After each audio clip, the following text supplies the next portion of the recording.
I want to beat the entire continent of Fodlan to death with nothing but my bare hands. I'll be using no DLC, no online features, no New Game Plus, Byleth Only, and of course, no weapons. Welcome to Byleth's Bare Knuckle Bloodbath. We'll start on hard mode. If you think this is possible on Maddening, feel free to do it yourself. I choose male Byleth as the fist-oriented classes are gender restricted. After careful consideration, I give Byleth a lore-appropriate name for the setting. As much as I'd like to, we can't ditch our weapons yet. Unarmed Combat is a feature of the Brawler class which we can't unlock until level 10. While I am forced to use weapons for now, I still solo the Prologue chapter using only Byleth.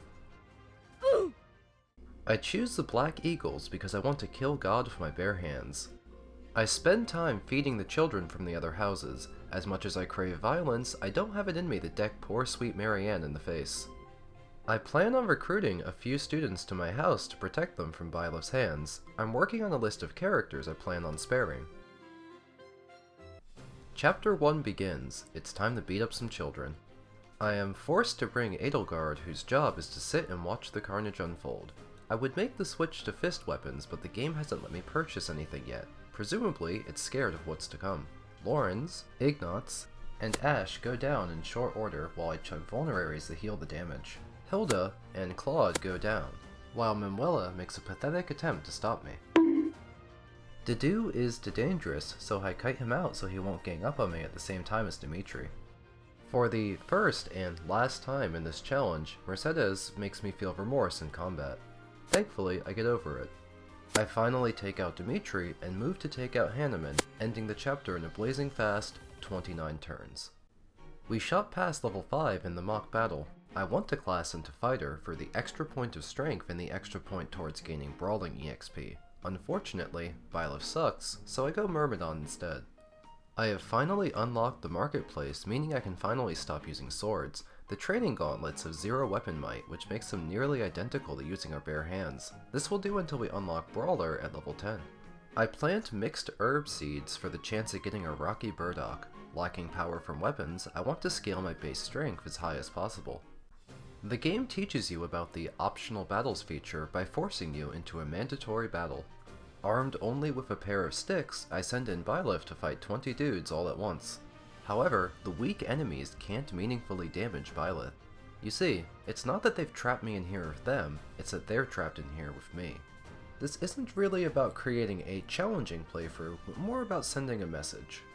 In a mere 55 punches, Byleth emerges victorious. Chapter 2 begins. We charge forward having gained enough levels to where the enemies pose absolutely 0 threat. We gain so much health back from the Crest of Flames that we complete the entire chapter without needing to use a healing item. We now have access to intermediate classes.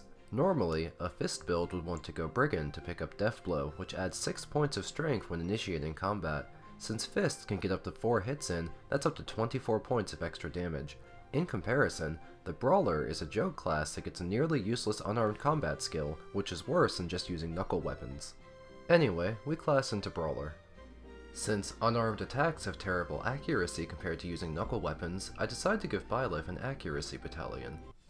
After a full month of gardening, we've earned our first Rocky Burdock. In Chapter 3, we learn that Byleth is nearsighted, which only lets us see nearby enemies. I run blindly forward with a torch to draw as much enemy attention as possible before Catherine steals all of my kills. Luckily, this enemy Dark Mage was carrying a pair of prescription lenses which reveals the map upon defeating him. Byleth plows through the remaining enemies, while Catherine's cheerleading squad gets embarrassingly soloed by a single enemy. We reach the boss and Byleth ends the Church Rebellion with 10 consecutive right hooks to the jaw, ending a chapter in a reasonable turn count for the very first time. We move on to Chapter 4 where we have 2 more Rocky Burdocks from a fruitful month of gardening. I challenge the Death Knight to a duel and instantly reconsider because I would get my ass kicked. While Byleth can easily defeat mages on player phase, they pose a serious threat due to the quantity of them in this chapter. I planned on trying out the C rank combat art Draining Strike as a way to maintain my health in combat, however, it turns out the bare hands disable you from using any fist-based combat arts. This has lowered my opinion of the bare hands from worst weapon in the game to oh god, why did they make it this way? Making overall poor progress in the chapter, I send Edelgard to befriend the Death Knight as a peace offering. This does absolutely nothing, and Byleth is bullied by groups of mages. Given the need to protect Edelgard and the chapter's time limit, we are unable to clear out the entire chapter. The chest on the left side of the map is much more valuable than the other one containing a stat booster that is completely useless for this challenge. Having skipped the right side of the map, Byleth finally limps his way to the boss of a broken battalion and ends the chapter. The cutscene afterwards shows Byleth wielding a sword, so I quickly censor the footage. I complete the chapter in just under the time limit of 25 turns. I unlock the Renown system and beeline for class experience +1, which doubles my current rate of mastering classes. Since I have now mastered Brawler, I am allowed to bring the Unarmed Combat skill to my other classes, wasting 1 of 5 ability slots to enable me to use the worst weapon in the game. I plan to fill those other slots by mastering classes such as Archer and Brigand to gain Death Blow and hit +20. Having finally gained enough axe rank through faculty training, I unlock the Brigand class, and I begin Chapter 5 as a Brigand to hopefully unlock Death Blow by the end of the chapter. Gilbert gets swarmed by reinforcements and dies, which actually makes the chapter easier as it prevents him from drawing aggro from archers over the wall. Having any of those archers attack you will cause the entire map to charge you like a pack of feral dogs. I blast through the remaining enemies and obtain the very useful accuracy ring.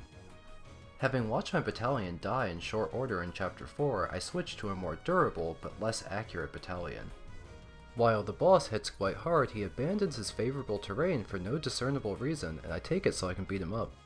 The extra point of defense from the heal tile is just enough to get me out of the getting 2-shot range, making it just safe enough for me to attack on player phase and finish him off on enemy phase. The boss transforms into a monster and rudely displaces me from my comfortable chair. Unfortunately, defeating a monster with just one unit without the use of gambits proves to be an incredibly annoying task. I am unable to consistently keep the enemy's armor broken, halving my outgoing damage. I am forced to retreat and spam healing focus, which barely helps because the boss can attack me from 2 range, rendering me unable to deal any damage on enemy phase. After a grueling marathon of boxing, Byleth finally scores a knockout. It's become clear to me that monsters are going to be the greatest challenge for me in this run, as Chapter 5 lasted 46 turns. I abused the optional battles feature to reach level 20 and unlock the Grappler class. This grants me immediate access to Fistfare, increasing my damage by a further 5 points per hit. Mastering Grappler will grant me Tonebreaker, which helps me deal with a bad matchup.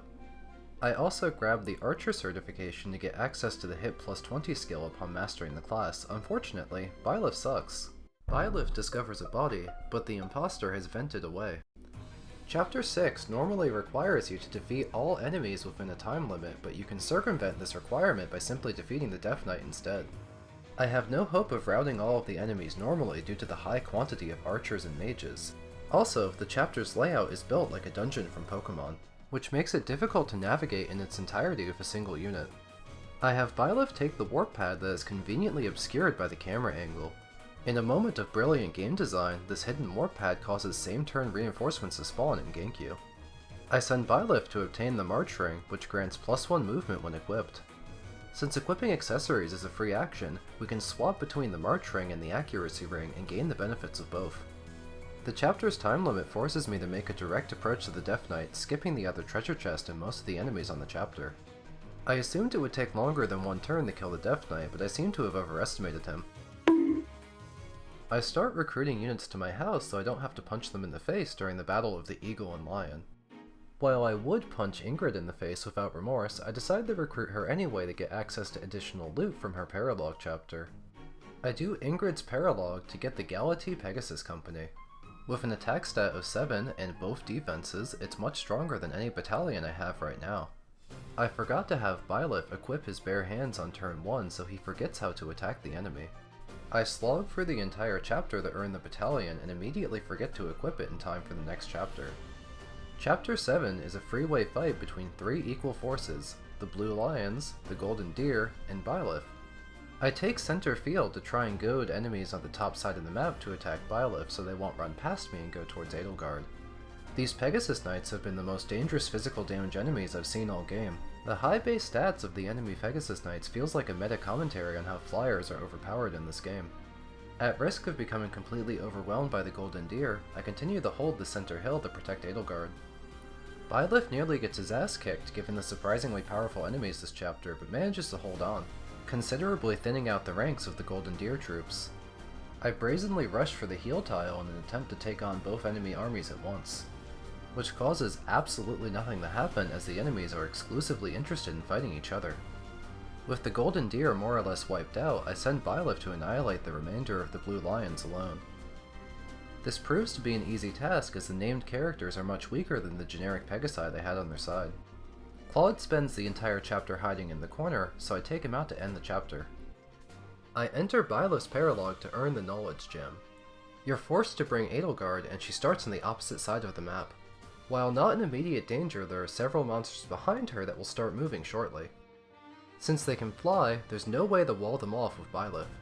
All enemies not currently engaged in combat with Byleth will make a dead sprint for Edelgard's position, making this chapter more or less impossible to solo. Unless we bust out the forbidden technology. Wyverns cannot use fist weapons, however you can approach the enemy and dismount. Wait, where's my bare hands? While dismounted, I can attack normally. The extra mobility from the Wyvern Rider class will give us the edge we need to lure these monsters away from Edelgard. Ah, fuck me. Attempt number 3. I use the Lure Gambit to position the enemies away from Edelgard, allowing me to bait 4 out of 5 enemies towards the center. But the birds are body blocking the wolf who turns around and goes for Edelgard regardless. By using another Lure Gambit, I have repositioned the birds to attack me in a circle, and I can finally start killing the monsters with all 5 of them permanently focused on Byleth. As we can tell, Paralogue chapters are a terrible idea for this playthrough, so I recruit Felix to unlock his. Chapter 8. The local villagers have contracted Ligma. I completely ignore the villagers that need rescuing in favor of robbing them blind instead. I move Byleth to the south and destroy the evidence. Solon is unimpressed with my failure to rescue any of the villagers and causes them all to despawn, saving me some time. However, the lack of civilian distraction frees up enemies to charge Edelgard instead, forcing me to turn around. God damn it.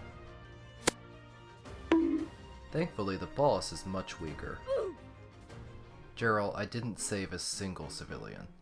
Edelgard, you might be a simp. You believe we did all that we could. This is very telling of Edelgard's character. I recruit Sylvain because his Paralogue chapter drops stat boosting items. There's a group of thieves in Sylvain's Paralogue you can chase down for useful items, however, they do attempt to escape. I get a speed wing, and an energy drop by one-shotting select thieves with gambits while flying around. I also decide to attempt Ash's Paralogue to obtain the Boots of the Wind. Getting the reward requires you to prevent Rhea from entering combat, which is seemingly impossible using a solo fist Byleth. So, I give up. Fuck this chapter. I attempt Felix's Paralogue for a shot at obtaining the Aegis Shield. This requires you to save all of the villagers on the chapter. Since Byleth can't be 4 places at once, I instead decide to end the chapter on turn 3 by killing the boss, which is too slow and I don't get the reward. To do, I had no idea you could dance. And he can cook? Oh, I might marry him. Chapter 9 is yet another monster chapter, not my specialty. While I normally don't care what happens to civilians, saving all of the students in this chapter will get me an energy drop. While they have elixirs and can hold out for a few turns, they're too spread out in the corners of the map to send Byleth there quickly enough. I make a valiant effort, but you have to also keep Geralt alive, who has no sense of self-preservation nor healing items to restore his lost health. And my first attempt fails when Geralt abandons his mark, allowing the monster to run south towards Edelgard. Attempt number 2, I decide to escort Geralt and use the students as bait. And I accidentally save one of the civilians. Geralt does his absolute best to get himself killed. If he falls in this chapter, it's a game over. because it would be wasteful if he died outside of a pre-rendered cutscene. Chapter 10 is a simple kill boss chapter, and I don't have to bring Edelgard either. I make a direct beeline for Kronia. However, she has way too much goddamn evasion, so I one-shot her with a gambit instead. Holy shit, it's Sonic the Hedgehog. Byleth goes Super Saiyan and permanently gains the power of Aqua Fresh, turning his hair mint-colored for the remainder of the game. Super Saiyan Mint Green Byleth, or SSJMG for short, one-shots Solon and ends the chapter. I reach level 30 and unlock the War Master class, which has both Fistfare and Crit plus 20. Since I have nearly 50 strength by this point in the game, there's no reason to actually equip the class over Wyvern Rider. Chapter 11 has Edelgard try to steal the Crest Stones from the Holy Tomb. I make a direct path to Edelgard while skipping the enemy. Skip. Skip. Skip. Skip. Skip. I ignore all enemies and assign Edelgard to detention for violence on school grounds. Stop simping. The game splits into two major routes. You can choose to join Edelgard and overthrow the corrupt church, freeing Fodlan from the shackles of tyranny. Yeah, I'm just fucking with you. Chapter 12 has Edelgard declare war on the Garreg Mach Monastery, because plot armor prevents Byleth from taking out any villain on their first encounter. Unable to defend multiple fronts simultaneously, I simply ignore the chapter and fly Byleth directly down the center, taking out Edelgard on turn 3, ending the war. Ah shit, she had plot armor. Still got half the game left.